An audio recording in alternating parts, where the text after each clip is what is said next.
ॐ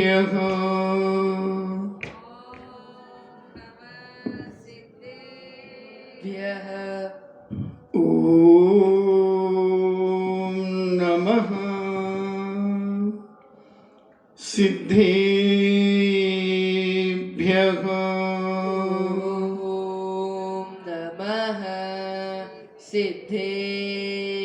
इणमो अरिहन्ताणम्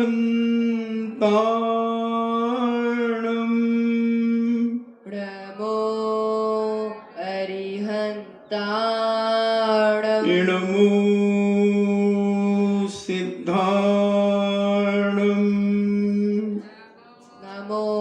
सिद्धाणम् इणमो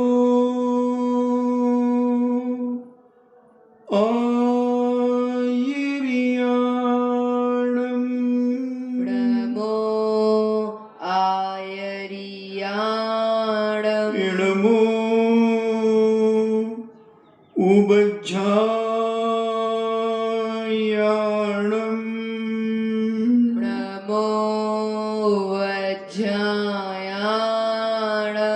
इणमो लोये सब्बे साभूणम्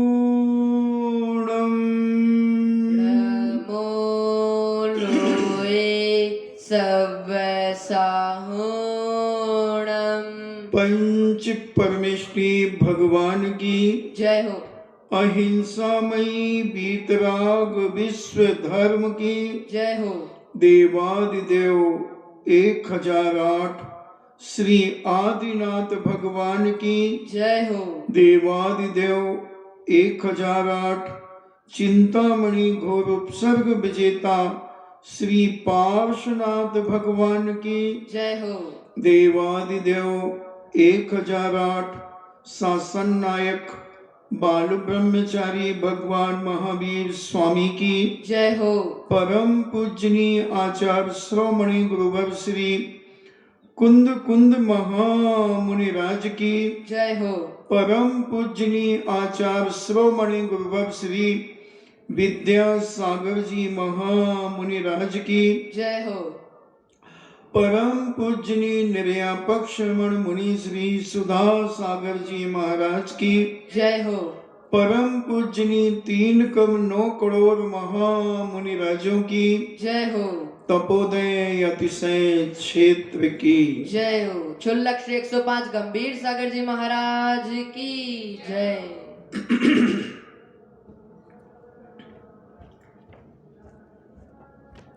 आज से अष्टानिका महापर्व कार्तिक माह में जो प्रतिवर्ष अष्टानिका पर्व आते हैं, फिर फागुन में और आषाढ़ में, यह शुक्ल पक्ष की अष्टमी से पूर्णिमा तक अष्टानिका पर्व बड़े धूमधाम से मनाए जाते हैं। और ये अष्टानिका पर्व कोई आज से नहीं है। अष्टानिका पर्व अनादि काल से है। जब से सूरज और चांद है, जब से ये अष्टानिका पर्व मनाए जाते हैं, वो बड़े उत्साह के साथ मनाए जाते हैं, धूमधाम के साथ मनाए जाते हैं। जहां हम रह रहे हैं, ये जम्बू द्वीप का एक हिस्सा है, और हम उस जम्बू द्वीप है जो कितना है, 1,00,000 योजन प्रमाण जम्बू द्वीप है। इसका विस्तार ये गोल चूड़ी के समान है। जैसे आपकी माताओं की कांच की चूड़ी होती है, ऐसा गोल 1,00,000 योजन प्रमाण। अगर 1 योजन लघु योजन भी अपन लें तो 12 किलोमीटर का 1 योजन लघु योजन होता है। और अगर महायोजन लेते हैं तो ये 4000 मील का एक महायोजन होता है। तो अपन चलो लघु योजन ही ले लें तो 12 लाख का विस्तार है जम्बू द्वीप का, 12 लाख किलोमीटर का। इतना बड़ा ये जम्बू द्वीप है। फिर इसके बाद जम्बू द्वीप के बाद लमड़ोदा समुद्र है। लमड़ोद समुद्र 2 लाख योजन का है, वो भी गोल है, जम्बू द्वीप को घेरे हुए है। जैसे एक चूड़ी तुम 2 आने 2 के नाप की रख दो, फिर दूसरी चूड़ी उससे डबल गोल की रख दो, पूरे चारों तरफ 2-2 लाख योजन का विस्तार है। ऐसा ये लवण समुद्र के बाद धातकी खंड द्वीप आता है और ये 4 लाख योजन वाला है धातकी खंड। फिर इसके आगे कालोदधी समुद्र आता है जो 8 लाख योजन का है। फिर इसके बाद पुष्करवर द्वीप आता है जो 16 लाख योजन का है। इसके बीचों बीच सेंटर में मानसोत्तर पर्वत है।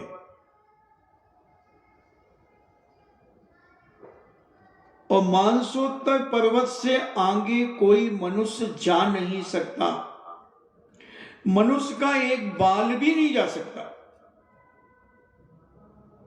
किसी का भी तीर्थंकर के केसलुंच भी क्षीर सागर में किए जाते। कोई भी मनुष्य उस मानसोत्तर पर्वत के बाहर नहीं जा सकता।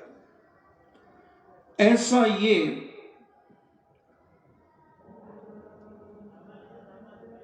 मनुष्यों की गति यहीं तक है और इसी को 2.5 द्वीप कहते हैं। 45 लाख योजन प्रमाण 2.5 द्वीप होता है। तो 22.5 यहां, 22.5 यहां, 22.5 वहां, 22.5 वहां, दोनों को जोड़ो तो इधर से उधर तक 45 लाख योजन हो जाता है, यहां से वहां तक 45 लाख योजन हो जाता है। पूरा गोल बना हुआ है, गोल थाली के आकार का। ऐसा ये 2.5 द्वीप, इसके आगे मनुष्यों का आवागमन निषेध है। इससे आगे कोई भी मनुष्य नहीं जा सकता।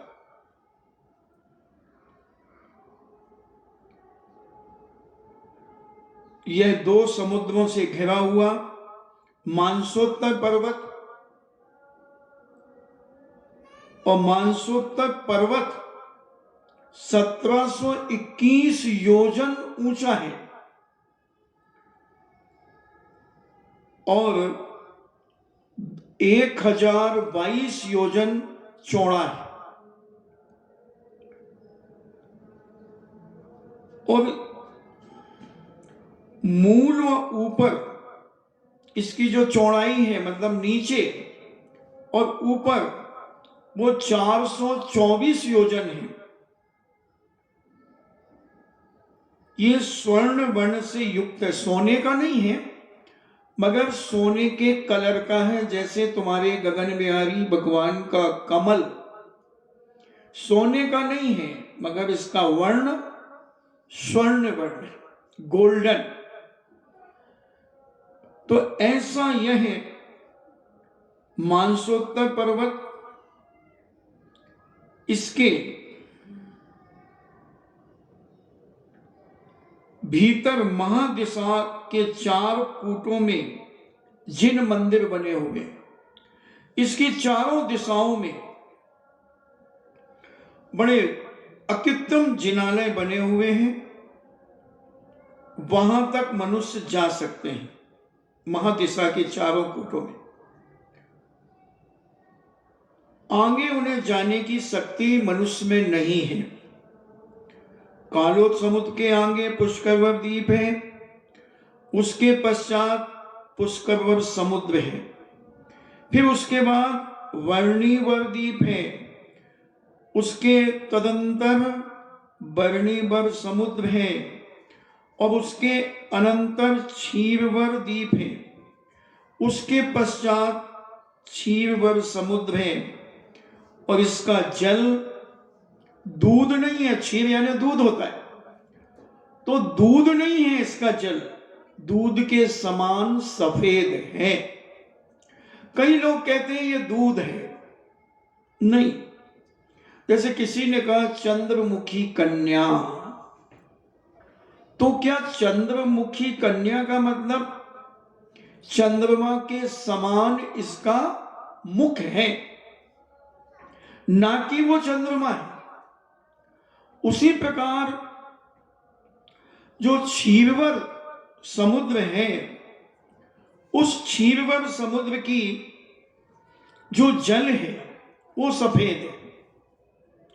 जिस क्षीर सागर से भगवान का जन्माभिषेक हुआ करता है, यानी बालक तीर्थंकर का जो जन्माभिषेक होता है वो क्षीर सागर के जल से होता है। वह जल दूध के समान सफेद है, मगर है पानी।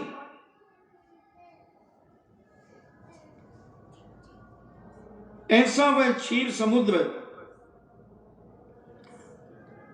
और देवेंद्र यानी देवों के जो इंद्र हैं, वो जब उस बालक को पांडुक शिला पर ले जाते हैं,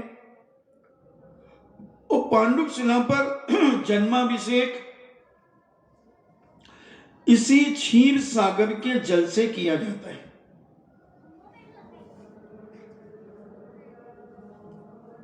फिर इसके बाद घृतवर द्वीप है, घृत यानी घी।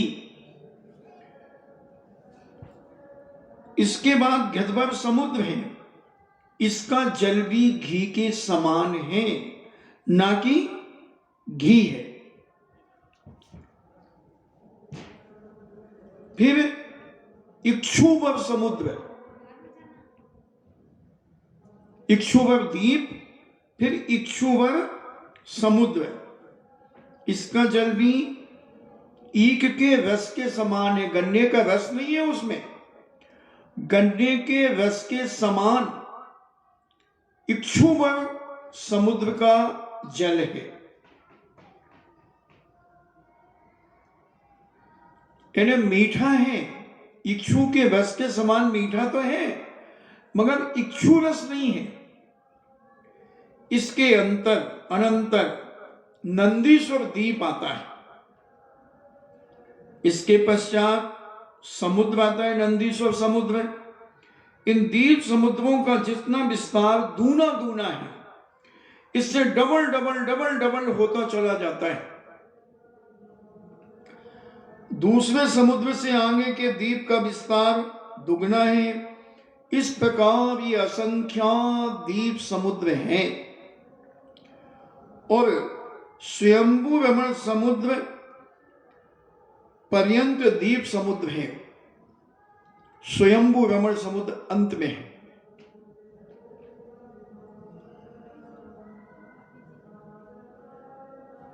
ऐसा ये नंदीश्वर द्वीप, जहां पर 8वां द्वीप नंदीश्वर नामक जो 8वां द्वीप का व्यास है, यानी उसका गोलाई है 163 करोड़ योजन। तुम्हारा नंदीश्वर द्वीप कितना बड़ा बन रहा है? ये 163 करोड़ योजन, और एक योजन 12 किलोमीटर का भी अपन अगर लघु योजन लेते हैं तो जैनाचार्य कह रहे हैं 163 करोड़ में 12 किलोमीटर का गुणा कर दो तो फिर वो नंदीश्वर द्वीप का व्यास आएगा। कितना विशाल होगा, एक कल्पना करो इस नंदीश्वर द्वीप की। कितना महान होगा। और इस नंदीश्वर द्वीप के चारों तरफ, चारों दिशाओं में एक एक अंजनगिरी पर्वत है। ये पर्वत 84,000 योजन विस्तार वाला है। इसी द्वीप की पूर्व दिशा में रम्या, सुनंदा,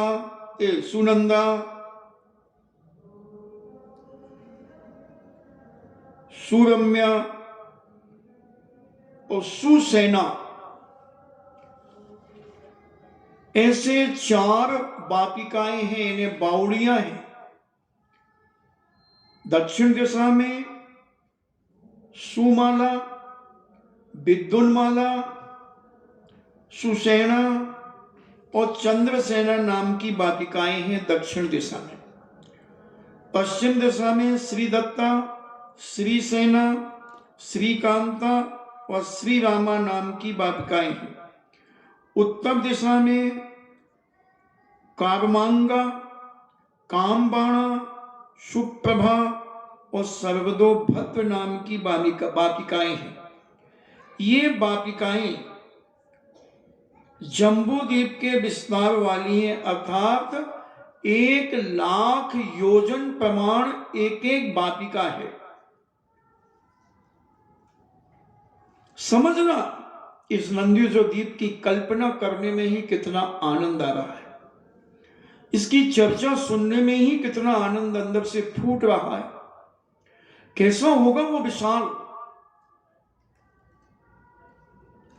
नंदीश्वर द्वीप। और प्रत्येक वाटिका में 10,000 योजन विस्तार वाला दधिमुख पर्वत है। इस प्रकार 16 वाटिका संबंधी 16 दधिमुख हैं।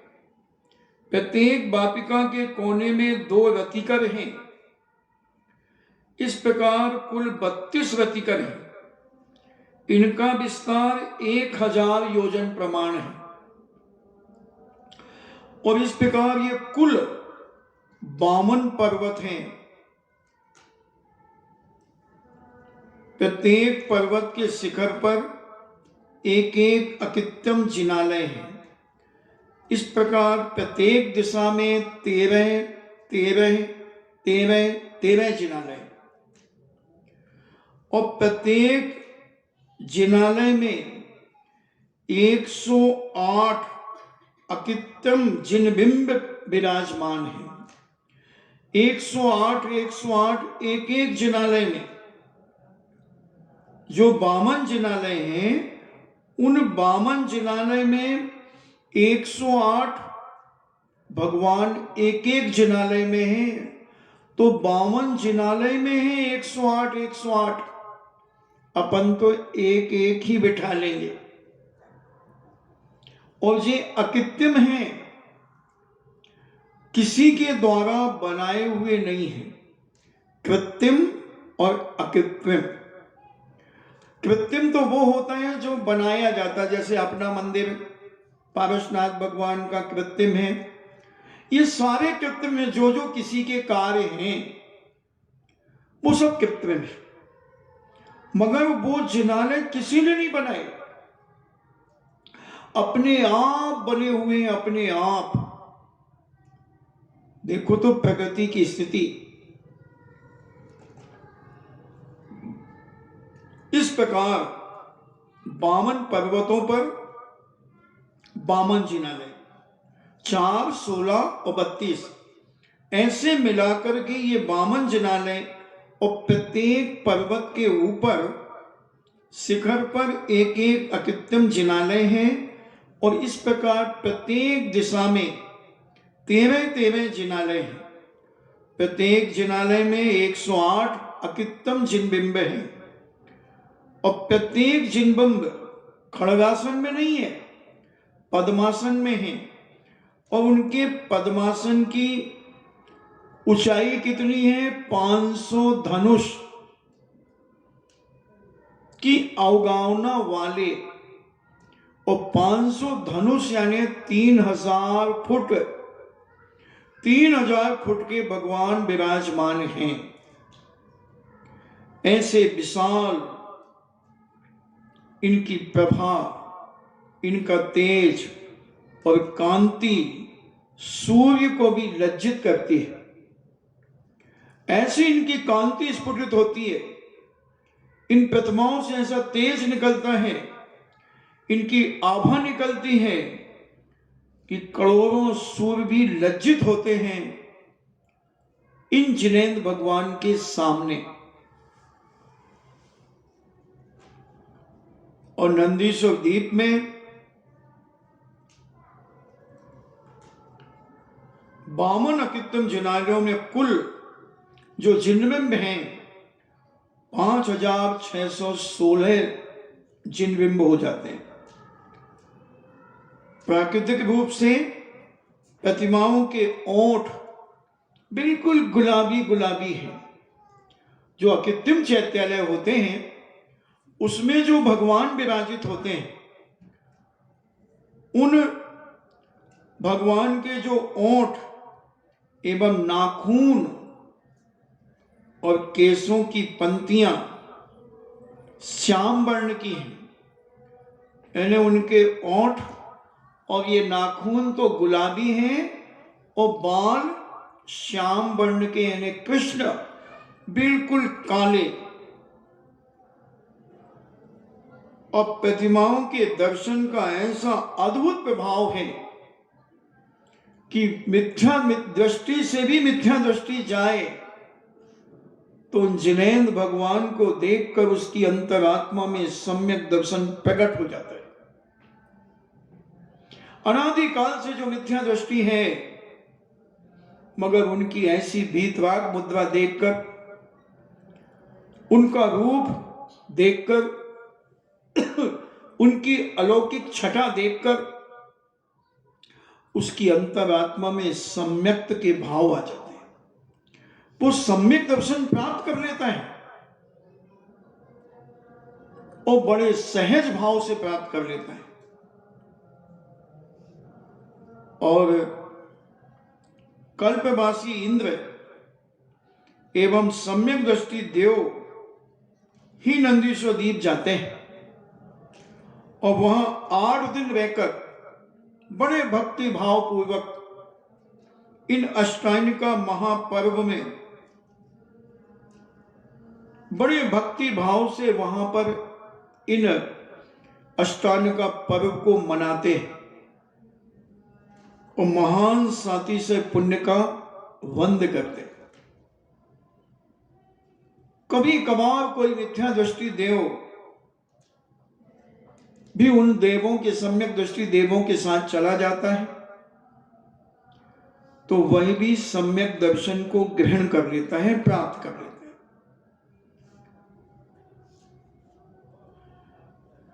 इस पर्व का संबंध सम्यक दृष्टि सम्यक ज्ञान से युक्त देवों से हुआ करता है, क्योंकि वहां नंदीश्वर द्वीप में मनुष्यों का आना जाना नहीं है।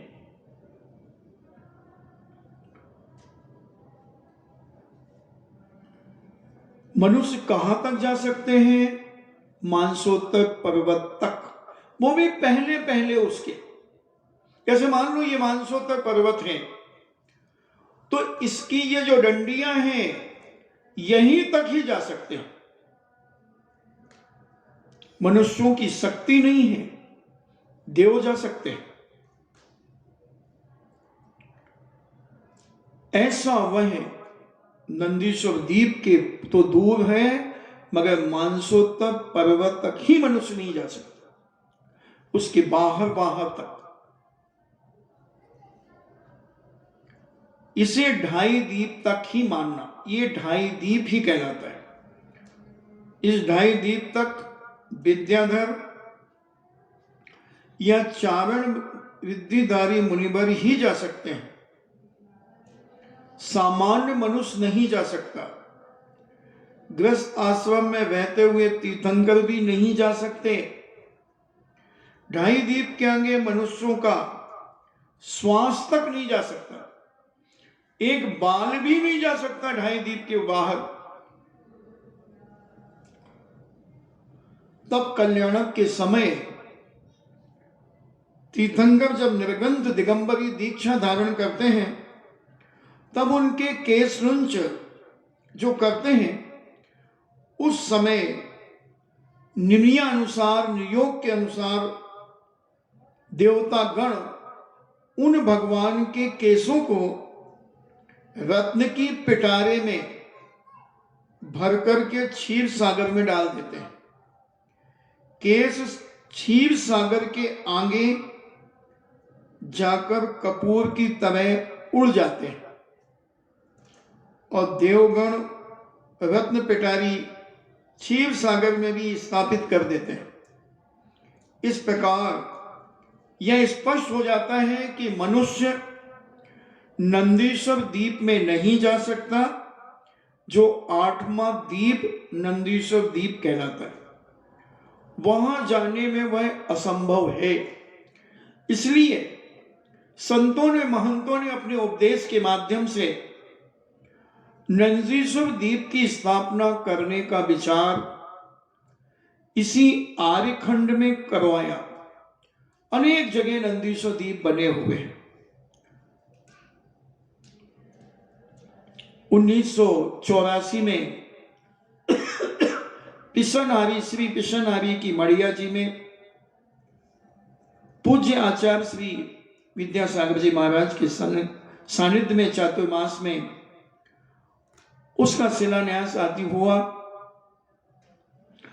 और 1993 में उसका विशाल पंच कल्याणक हुआ। एक दर्शन हमने किए नंदीश्वर द्वीप के श्री सम्मेश शिखर जी में।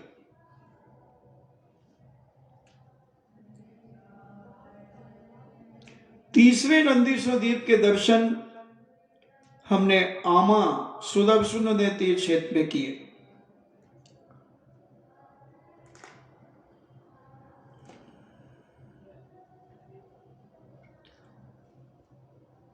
ऐसे मुझे 3 का स्मरण, चौथा बड़ा अलौकिक विशाल नंदीश्वर द्वीप तपोदय तीर्थ क्षेत्र बिजोलिया में भी तैयारियां बड़े जोर शोर से चल रही हैं। यह बड़ा अलौकिक नंदीश्वर द्वीप है। जैसा नंदीश्वर द्वीप अष्टम भूमि पर बना हुआ है, उसकी कल्पना यहां की जा रही है। ये तो बहुत विशाल बना हुआ है वो, मगर एक एक मंदिर सुरक्षित, व्यवस्थित, अलग अलग होगा। अभी तक जितने नंदीश्वर द्वीप भारत में बने होंगे, उन सबसे अलग छटा इस नंदीश्वर द्वीप की होगी। अपन देखेंगे जब वह नंदीश्वर द्वीप बनेगा। और ऐसे 8वें नंदीश्वर द्वीप जब मनुष्यों ने और साधु संतों ने विचार किया कि जब हम यहां नहीं जा सकते तो हम उसकी कल्पना से यहां ही नंदीश्वर द्वीप बनाते हैं। मनुष्य अपनी शक्ति की लघुता को ध्यान में रखकर यहीं पर जिन मंदिर इत्यादि नंदीश्वर द्वीप तथा उसमें स्थित जिन मंदिर एवं जिन बिंब इत्यादि के कल्पना कर श्रद्धा भक्ति से भगवान की अष्टांगिका पर्व के दिनों में पूजा करते हैं, क्योंकि देवगण इन्हीं दिनों में नंदीश्वर द्वीप जाते हैं। और इन दिनों में प्रायः सिद्ध चक्र महामंडल विधान करते हैं। इन पर्व के दिनों में विशेष रूप से व्रत, नियम, संयम का पालन किया करते हैं श्रावक। अपनी अपनी शक्ति के अनुसार कोई 8 दिन के उपवास करता है, कोई 1 दिन छोड़ 1 दिन उपवास करता है, कोई 2 उपवास 1 आहार करता है, कोई अष्टमी का उपवास करता है, फिर एकादशन करता है, फिर पूर्णिमा का, फिर 14 का उपवास करके पूर्णिमा को पालना करता है, कोई 8वें दिन एकादशन करता है। अपनी अपनी शक्ति को न छुपाते हुए श्रावक श्राविकाएं, बालक बालिकाएं इस अष्टांगिका पर्व को पालन करते हैं, क्योंकि यह अष्टांगिका पर्व बड़ा अलौकिक पर्व है। राम और रावण का जो युद्ध हुआ, और जब अष्टांगिका पर्व लगे तो रावण ने युद्ध को बंद कर दिया। उसने कहा 8 दिन तक युद्ध नहीं होगा, 8 दिन तक युद्ध नहीं होगा। और 8 दिन तक रावण अपने पूज्य शांतिनाथ भगवान के जिनालय में 8 उपवास पूर्वक मंत्र की सिद्धि प्राप्त हेतु शांतिनाथ जिनालय में विराजित हो गया। कितना विशाल जिनालय था रावण का। रावण का मतलब रावण की लंका में रावण के द्वारा जो बनाया गया था, 1000 खंभों का जिनालय। कितना विशाल होगा ये कल्पना करना। और विभीषण के राजमहल में भी श्री महाप्रभु पद्म प्रभु भगवान का जिनालय था, उसके भी 1000 खंभे थे। ऐसे विशाल जिनालयों के निर्माण बड़े बड़े राजा महाराजा, सेठ, साहूकार अपनी शक्ति को न छुपाते हुए किया करते थे। और रावण ने उन अष्टांगिका पर्व में मंत्र सिद्धि का संकल्प किया, क्योंकि इस समय का जो ज्योतिष मंडल होता है बड़ा प्रभावशाली होता है। जो काम वर्षों में होते हैं वो इन अष्टांगिका पर्व में 8 दिन में हो जाते। इतना विशुद्ध वातावरण इन 8 दिन का हुआ करता है। तो ऐसा ये पर्व, इस पर्व में नियम संयम अपनी शक्ति के अनुसार लोग भोजन आदि का त्याग करते हैं, अवक्ष वस्तुओं का त्याग करते हैं, और अष्टांगिका पर्व में अपनी शक्ति अनुसार सारी क्रियाएं करते हुए आत्मचिंतन करते हैं। आत्मचिंतन करते हैं कि हे भगवान, वो दिन कब आएगा कि मैं भी साक्षात उस नंदीसोदीप जिनालय में जाकर जिनेंद्र भगवान का अभिषेक और पूजन करूंगा। 8 याम, क्योंकि वहां पर दिन रात का कोई भेद नहीं होता। करोड़ों सूर्य लज्जित हो जाते हैं भगवान की प्रभा के सामने। तो ऐसे विशाल जिनालयों में सदा प्रकाश ही प्रकाश रहता है। घूम घूम करके करते हैं, घूम घूम करके 3-3 घंटे एक एक दिशाओं में 3-3 घंटे पूजन अभिषेक बड़ी कीर्तन भक्ति के साथ, बड़े अल्लाहत के साथ करते हैं।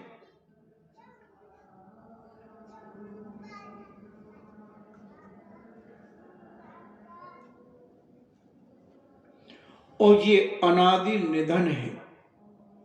अष्टांगिका पर्व, दशलाक्षण पर्व का उतना इतिहास हमें देखने में नहीं मिला,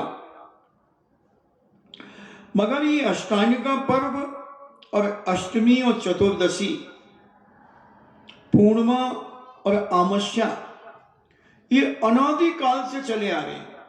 दशलाक्षण पर्व श्रावकों में कब से चालू हुए, इसका पूर्ण इतिहास अभी पढ़ने में नहीं मिला। पूज्य आचार्य परमेश्वरी के मूल गुणों में 10 धर्म तो हैं, मगर ये श्रावकों ने व्रतों के रूप में कब से चालू किए, इसके मूल आचार्यों के द्वारा इन दशलाक्षण पर्व की कोई चर्चा मेरे पढ़ने में नहीं आई। अभी वर्तमान के कुछ लोगों ने लिखा कि दशलाक्षण पर्व, जैसे सहजानंद वर्णी हुए, एक अच्छे विद्वान थे, एक बड़े वर्णी जी हुए जिन्हें गणेश प्रसाद वर्णी के नाम से जाना जाता था, एक वर्णी सहजानंद हुए, उन्हें मनोहर वर्णी के नाम से भी जानते थे और सहजानंद वर्णी के नाम से। तीसरे एक जिनेन्द्र वर्णी हुए। तो ऐसे 3 वर्णी बड़े विद्वान थे। तो सहजानंद वर्णी ने अपने दशलाक्षण पर्व की प्रवचनों की पुस्तक में उन्होंने लिखा कि जब छठे काल का समापन होता है और 49 दिन तक कुवृष्टि होती है, 7 दिन तक वृष्टियां होती हैं, अंत में वज्राग्नि की जो वर्षा होती है उससे ये पृथ्वी जल करके राख हो जाती है।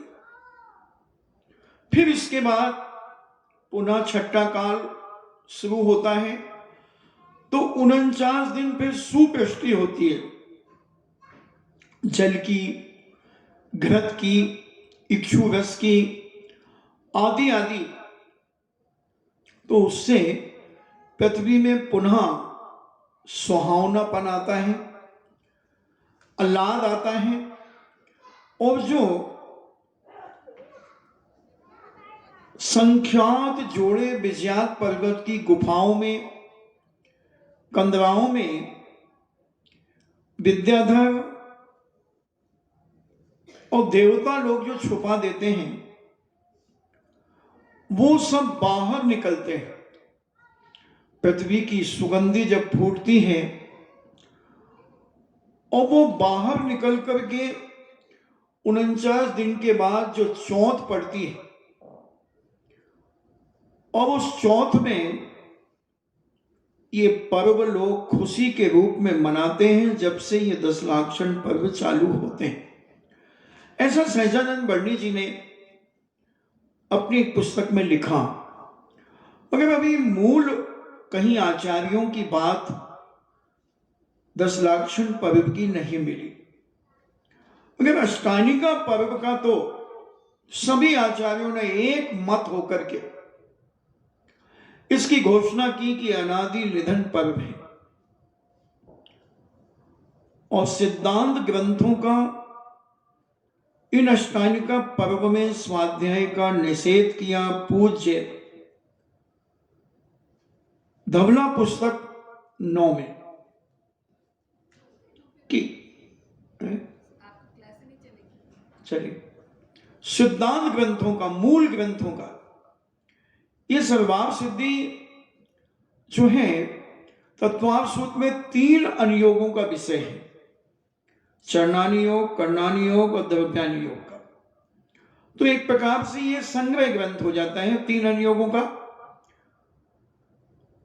तो इसका स्वाध्याय तो होगा, मगर मूल ग्रंथ जो है महाबंध धवल, महाधवल जी, उन स्वाध्याय जो 39 ग्रंथ हैं, जो जैन दर्शन के मूल ग्रंथ माने जाते हैं, उन ग्रंथों का स्वाध्याय इन अष्टायनिका पर्व में अष्टमी, चतुर्दशी, आमस्या और पूर्णमासी को बंद रहता है। तो अपन आमस्या, पूर्णमासी, अष्टमी, चतुर्दशी को अपने यहाँ भी बंद रहता है। इनके कारण दिए। अगर अष्टमी को स्वाध्याय किया जाता है तो गुरु और शिष्य का वियोग हो जाता है। चतुर्दशी का भी कारण दिया, पूर्णमासी का भी दिया, अमावस्या का भी दिया। तो ये सब कारण दिए गए हैं। तो कहने का मतलब ये अष्टायन का पर्व, प्राचीन काल से अष्टायन का पर्व मनाए जा रहे हैं। इनकी परंपरा जब लोग ज्ञानवान नहीं थे, पंडित जी साहब, पन्नालाल जी साहब बताते हैं, उनके पिताजी ने बताया उनको कि बेटा, लोगों को जब जैन धर्म का ज्ञान नहीं था, क्योंकि पंडित जी साहब शायद 90 से ऊपर, उन्होंने पूज्य आचार्य श्री के सानिध्य में 7वीं प्रथमा या 10वीं प्रथमा लेकर के, प्रथमा तो पहले से थी, पहले 2 प्रथमा थी, फिर 5 प्रथमा, फिर 7 प्रथमा तक तो हमने उनको देखा। पंडित जी साहब को बड़े सरल परिणामी थे। और प्रथमानी योग के ग्रंथों का हिंदी अनुवाद पूज्य श्री पंडित पन्नालाल जी साहब ने, जो बड़े साहित्याचार थे, श्री आदि पुराण का, हरिवंश पुराण का, उत्तर पुराण का, पद्म पुराण का, ऐसे प्रथमानी योग के बहुत प्राचीन ग्रंथों का उन्होंने हिंदी अनुवाद किया। बड़ी सरल शैली है। अब तो उनकी समाधि हो गई। तो पंडित जी साहब कहते थे कि हमारे पिताजी ज्ञानवान नहीं थे, मगर श्रद्धा अटूट थी। बहुत बड़े थाल में अष्टद्रव्य सजाते थे और किसी को अर्घ बोलना भी नहीं आता था, तो समाज के पंच उस थाल को पकड़कर भगवान के सामने 3 बार घुमाते थे और रख देते थे। प्रतिदिन अष्टायन का पर्व में ये होता था। तो ये साल में 3 बार आती है अष्टायन का पर्व। तो ऐसे ही हुआ करता था। फिर धीरे धीरे ज्ञान बढ़ा, स्वाध्याय हुआ, लोगों ने व्रती पने को समझा। और गणेश प्रसाद वर्णी तो जन्म से जैन भी नहीं थे, असाटी थे, इन्हें ब्राह्मण, मगर उन्होंने पद्म पुराण का स्वाध्याय सुना। जब हनुमान जी के बारे में चर्चा सुनी तो उन्होंने कहा, अरे हमारे यहां हनुमान का तो दूसरा रूप माना जाता है और जैन समाज में हनुमान जी को इतना सुंदर माना जाता है। उन्होंने अपने पिता से निवेदन किया कि पिताजी, पिता ने कहा, बेटा सत्य तो यही है जो तू सुन करके आया है। तो उन्हें गणेश उनका नाम था, छोटा सा बालक था, चिनोजा बाई जी थी, उन्होंने उस बेटे को गोद ले लिया और उसे गोद लेकर के पढ़ाया। बहुत बड़े न्यायाचार, दर्शनाचार, व्याकरणाचार पढ़कर के उन्होंने हजारों विद्वानों को तैयार किया। हजारों विद्वानों को, जगह जगह गुरुकुल खोले हमने। शायद इसके ऊपर पहले बैनार्ड जी के समय पर हमने इनकी व्याख्या की थी। तो ऐसे विद्वान तैयार किए और उन विद्वानों ने फिर अष्टायन का पर्व पर विधान करवाना शुरू किए। सिद्ध चक्र मंडल विधान, उसकी महिमा और गरिमा जब लोगों के सामने उपस्थित हुई तो लोगों की आस्था प्रैक्टिकल रूप में बढ़ गई। पहले तो श्रद्धा रूप था कि बस जैन दर्शन है, मगर जब उसकी गहराइयों में गए, जब सिद्ध भगवान का स्वरूप समझा, इन अर्घों को समझा, इनके वाचन हुए, श्रीपाल और मैना सुंदरी के जीवन की जब वाचना हुई, घर घर में मैना सुंदरी का पाठ होने लगा, सिद्ध भगवान की भक्ति होने लगी। अब ये अष्टांग का पर्व सारी दुनिया में विख्यात हो गए, ख्याति प्राप्त हो गए। 700 कोड़ियों का कोड़ दूर हो गया।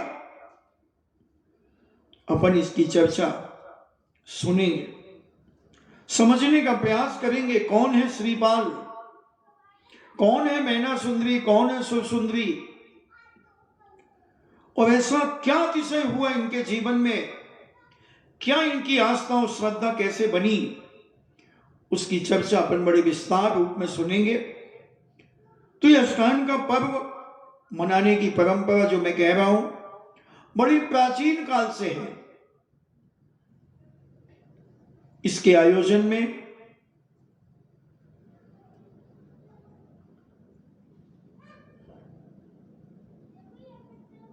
मंदिरों को अलंकृत किया जाता है, ध्वजा फहराए जाते हैं, रंग रोगन हो जाता है। अष्टांग का पर्व के पहले सारे मंदिर चमकने लगते हैं, भगवान चमकने लगते हैं। भगवान में मंजन होता है, मंजन होता है, और ऐसे चमकते हैं भगवान जैसे साक्षात स्वर्ण के आगे। सब जिनालयों में प्राचीनता से परंपरा है, और मंदिरों को डेकोरेशन किया जाता है, झांकियां लगाई जाती हैं, नाटक आदि हुआ करते हैं, अनेक अनेक चित्र, मनोहर चित्र दीवारों पर लोग बनवाते हैं, तथा बड़ी बड़ी बावड़ियां, बापिकाएं, कुएं आदि लोग अपने अपनी तरफ से अष्टांग का पर्व के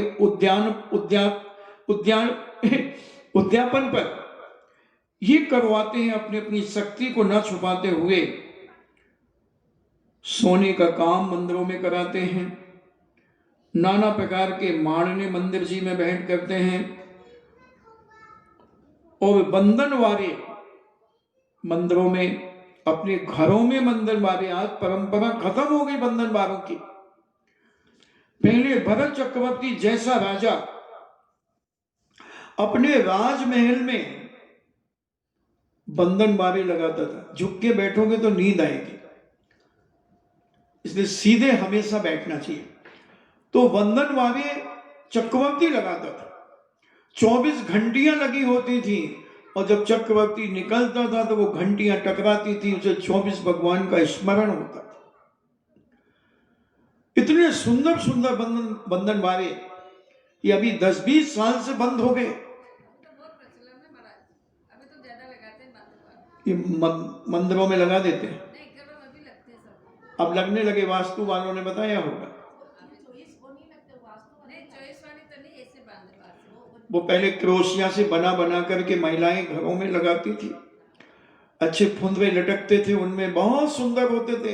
ये घर के मांगलिक करते हैं, ये बड़ा मांगलिक होता है घरों में। और अनेक अनेक प्रकार से मारने आदि बनवाकर मंदिर जी में भेंट किया करते थे।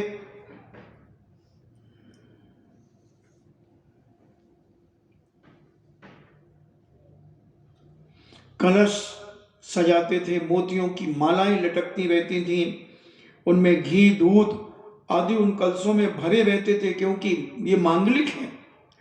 नमक तो अमंगल है, मगर घी दूध दही ये मांगलिक माने जाते हैं।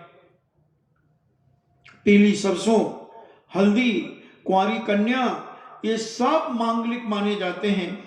तो ऐसे मांगलिक को बड़े बेल बूटा आदि अपने अपने घर लोग सजाते थे, और समाज उन जिन प्रतिमाओं के अभिषेक आदि इकट्ठे होकर के बड़े धूमधाम से 1008 कलशों से महामस्तक अभिषेक ग्रस्तों के द्वारा किया जाता था, और सारी समाज उन जिनालयों में जाकर के जिनेंद्र भगवान का महामस्तक अभिषेक देखते थे।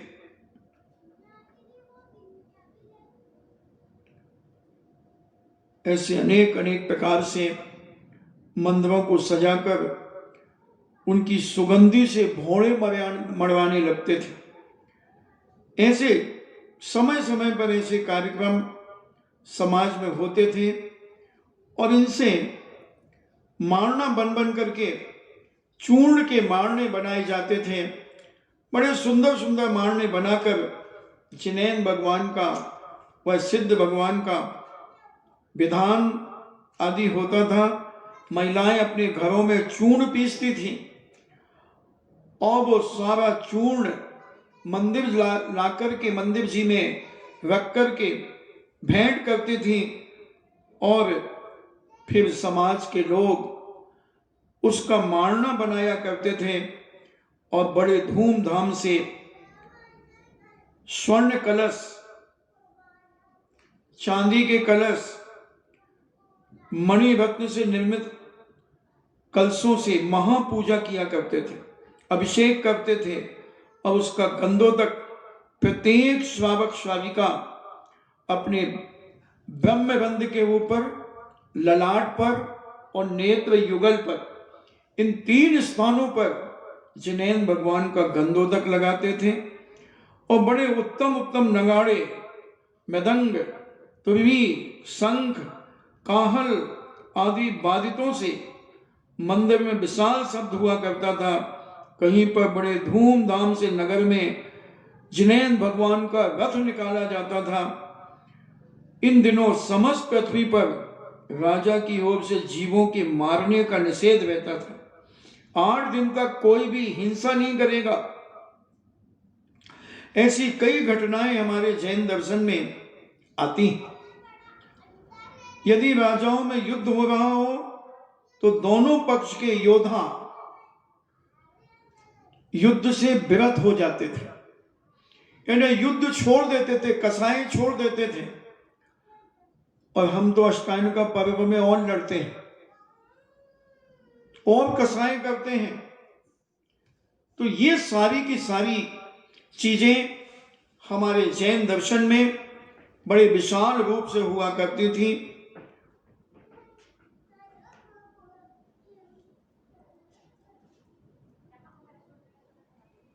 तो ऐसा ही अष्टांग का पर्व बड़े धूमधाम से मनाया जाता था और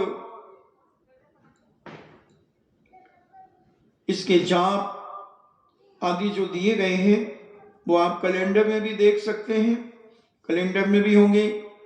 आचार्य सेन नंदीकृत व्रत तिथि निर्णय जो ग्रंथ है उसमें नैमिचंद शास्त्री जी ने इसका विवेचन किया हुआ है अष्टांग का पर्व की। तो ये सारा का सारा वर्णन जैन दर्शन में बड़ी विधि। तो इसकी हम आपको बता दें, अष्टांग का पर्व जो कार्तिक, फागुन और आषाढ़ के मास में शुक्ल पक्ष में अष्टमी से पूर्णमासी तक किए जाते हैं। तिथि अगर बढ़ जाती है तो 1 दिन पहले से शुरू हो जाते हैं। व्रत के दिनों के मध्य में अगर तिथि हिरास हो रही हो तिथि तो भी 1 दिन पहले से व्रत करना शुरू कर देते हैं।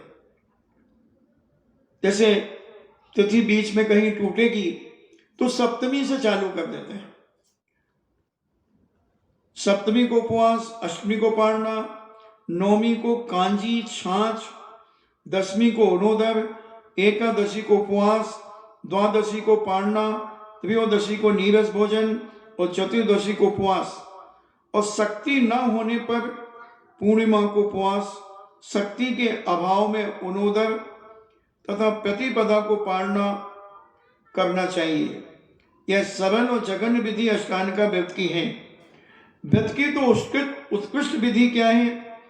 अष्टमी से षटोपवास अर्थात अष्टमी नवमी का उपवास, दशमी को पारना, एकादशी और द्वादशी को उपवास, त्रयोदशी को पारना एवं चतुर्दशी और पूर्णिमा को उपवास और प्रतिपदा को पारना। ऐसा हमने सूरत में किया था 2 उपवास एक आहार करते थे।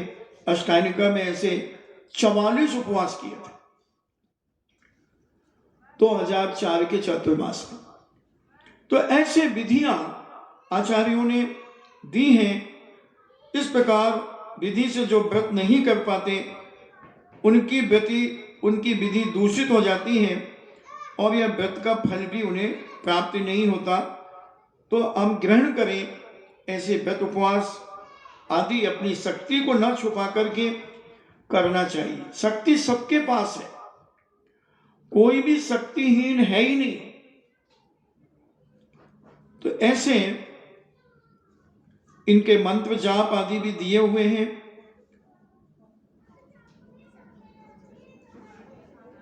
और बड़े नियम संयम से लोग रहते हैं।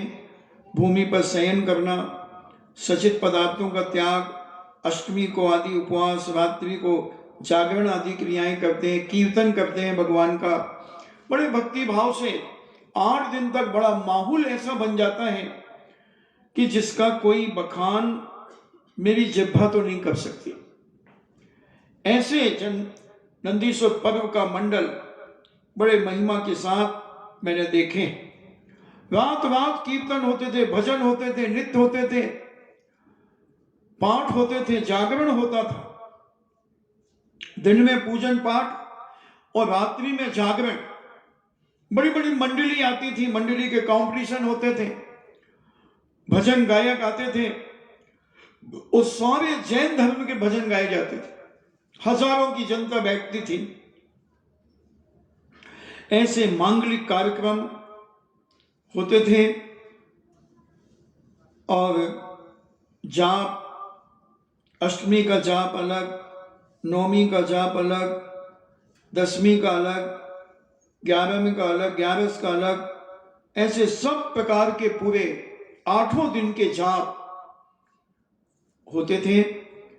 और व्रत की पारणा के दिन नमोकार मंत्र का जाप करते थे। व्रत समाप्ति के दिन अपनी शक्ति अनुसार उद्यापन करते थे। और समाज मिलकर के बड़े विशाल जलसे किया करते थे जो सारे नगर में एक ऐसे आकर्षण का केंद्र बनते थे। अभी भी बहुत नगरों में महावीर जयंती का जुलूस ऐसा अलौकिक निकलता है कि अन्य समाज के लोग देख करके दांतों तले उंगलियां दबाते हैं। अजमेर, कोटा, जयपुर, जबलपुर, सागर, ऐसे मध्य प्रदेश में तो हर नगर में एक भी नगर ऐसा नहीं होगा जो महावीर जयंती का जुलूस बड़े धूमधाम से न निकालता हो। हमने जयपुर का देखा, जबलपुर का देखा, कोटा का भी शायद देखा। पहले वो उत्साह था, झांकियां, इतनी झांकियां निकालते थे। हर मंदिर के जो मंडल वाले होते थे वो मंडल वाले अपने अपने ट्रकों में, ट्रैक्टरों में झांकियां सजवाते थे और वो झांकियां निकालते थे। हमारे जुलूसों को देख देख करके अजमेर में तो झूलेलाल जी का जुलूस निकालने लगे। बहुत बड़ा निकालते हैं झूलेलाल का जुलूस, सब जैन समाज के जुलूसों को देख देख करके। तो जैन दर्शन इन महिमाओं से युक्त ये अष्टांगिका पर्व, अब किसने अष्टांगिका पर्व को मनाया है उसके जीवन के बारे में अपन चर्चा सुनेंगे। आज आपका समय हुआ, समझने का प्रयास करेंगे कि कैसी आस्था, कैसी श्रद्धा होती थी लोगों की। हम तो दूने दूने अर्घ चढ़ाते हैं और मैना सुंदरी क्या चढ़ाती थी वो हम तुम्हें बताएंगे। और कितना विश्वास था उसे कर्म के ऊपर और धर्म के ऊपर। बहुत बड़ी शक्ति का एक परीक्षण है, उसे सुनना न भूलना, सब काम छोड़ देना और समय पर उपस्थित हो जाना। तुम्हारी आस्था को मजबूत कराएगी वह मैना सुंदरी की चर्चा। श्रीपाल की चर्चा, शुभ सुंदरी की चर्चा, उन राजा महाराजाओं की चर्चा, बड़ा अलौकिक दृश्य होगा। हम समझने का प्रयास करेंगे, हम कोशिश करेंगे कि 8 दिन में हम तुम्हें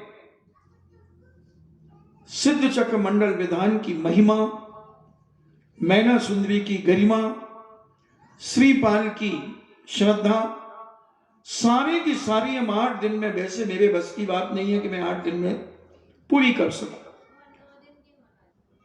9 दिन में भी हमें तो बहुत सोचना पड़ेगा। क्या पता तुम्हारा जितना पुण्य होगा उतने दिन में पूरा करेंगे, और नहीं करेंगे तो उधारी 2002 की उधारी तो मैंने अभी चुकाई है। इधर आकर के घोड़े दौड़ रहे हैं।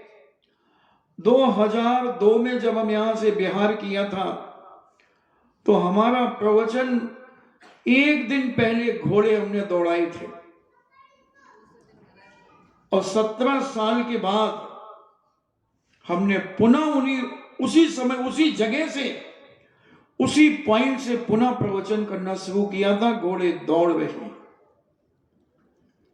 बस जिसका लिया उसका कभी नहीं दिया, ऐसा नहीं। जिसका लिया दिया, मगर देर अबेर से दिया, मगर दिया। तो तुम चिंता मत करना, जितने दिन लगेंगे उतने दिन में सुनाएंगे, और हम चाहें तो 1 दिन में भी सुना सकते हैं, और चाहें तो 6 महीने भी लगा सकते हैं, क्योंकि हमें 2 प्रकार की कहानी आती है। एक छोटी कहानी आती है और एक बड़ी कहानी आती है। एक बार हमसे बच्चों ने कहा, महाराज जी कहानी सुनाओ। मैंने कहा बड़ी कहानी सुनाऊं कि छोटी? तो सब बच्चे बोले बड़ी बड़ी बड़ी, क्योंकि पहले मैं बहुत कहानी सुनाता था। तो हमने कहा देखो बड़ी कहानी कोई बीच में नहीं बोलेगा, और अगर कोई बीच में बोला तो मैं कहानी बंद कर दूंगा। सब बच्चों ने कहा ठीक है, नहीं बोलूंगा महाराज। फिर हमने कहा एक बहुत बड़ा खेत था, एक बहुत बड़ा खेत था, एक बहुत बड़ा खेत था, एक बहुत बड़ा खेत था, एक बहुत बड़ा खेत था, एक बहुत बड़ा खेत था, एक बहुत बड़ा खेत था, एक बहुत बड़ा खेत था। ऐसा हमने 100-200 बार कहा। फिर एक बहुत बड़ा गेहूं का ढेर था, एक बहुत बड़ा गेहूं का ढेर था, फिर एक बहुत बड़ा गेहूं का ढेर था, फिर एक बहुत बड़ा, ऐसा भी 100-200 बार कहा। फिर एक चिड़िया आई, एक गेहूं ले गई। इसको भी मैंने 100-150 बार कहा। अब बच्चों को तो गुदगुदी, इतने में एक में कह दिया महाराज जी आगे तो बोलो। मैंने कह दिया अब कहानी खत्म, तू बोला क्यों? अरे पागल, जब ये सारे गेहूं एक एक चिड़िया लेकर के जब खत्म हो जाते, जब तो मैं आगे बताता। एक चिड़िया आई, एक दाना ले गई, एक चिड़िया आई, एक दाना ले गई, एक चिड़िया। तो वो कहते महाराज जी आगे बोलो। हमने कहा अब नहीं बोलो, पहले ही मैंने प्रॉमिस करा लिया था तुम सबसे, अब जाओ, नहीं सुनाए। तो सब बच्चे कहते महाराज जी दूसरी छोटी वाली सुनाओ। मैंने कहा छोटी वाली। एक था राजा एक थी रानी, दोनों मर गए, खत्म कहानी।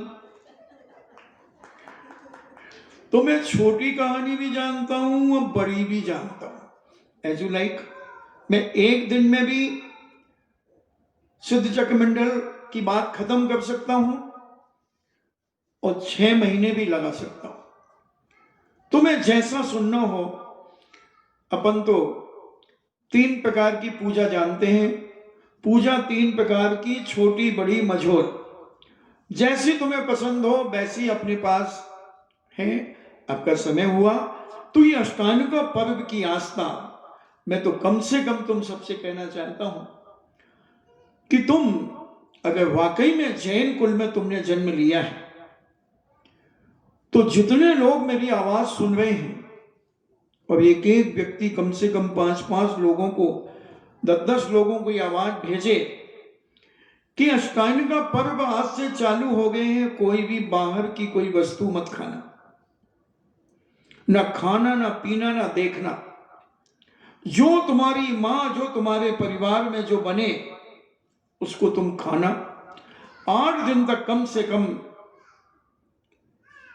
एक सुबह एक शाम महामंत्र नमोकार का जाप प्रत्येक व्यक्ति अलग से करे।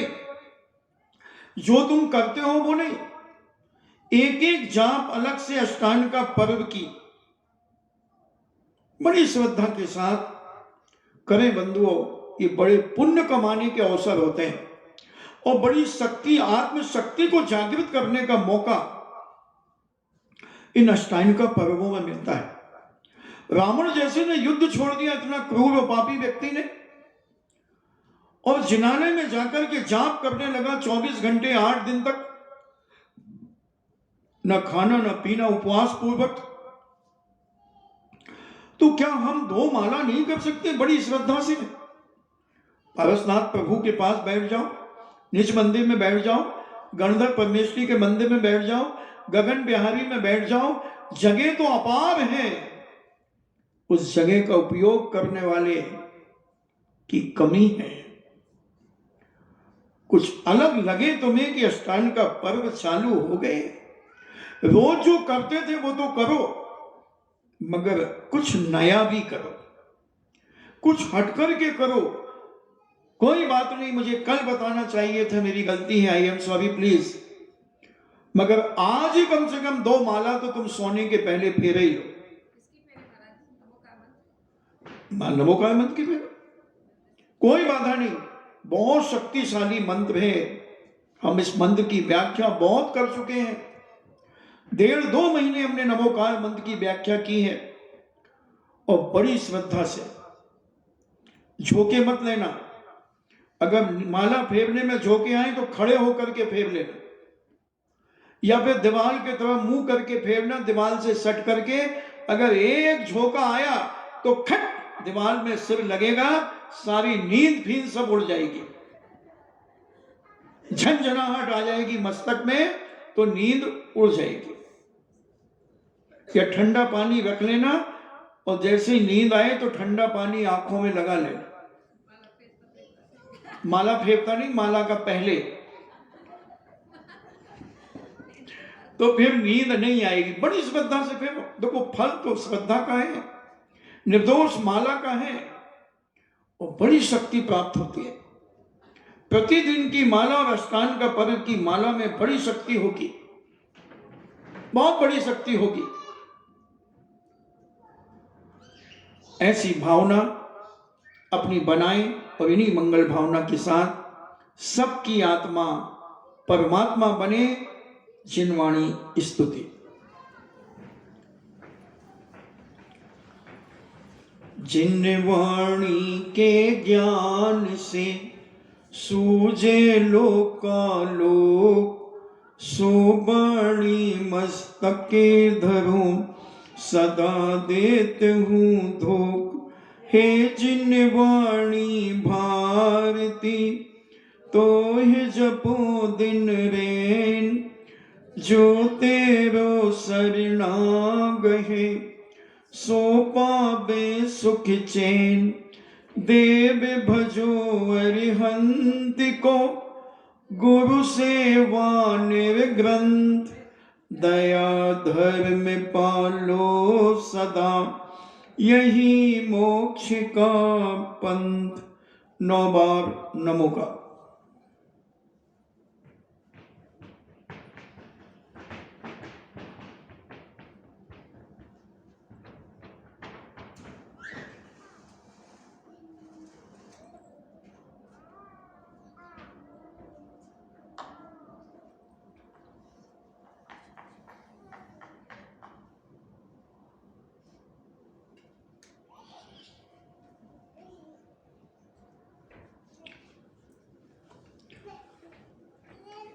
माला फेरने में नींद कब आती है? जब तुम आंख बंद करके माला फेरते हो ना, तब तुम्हें नींद आती है।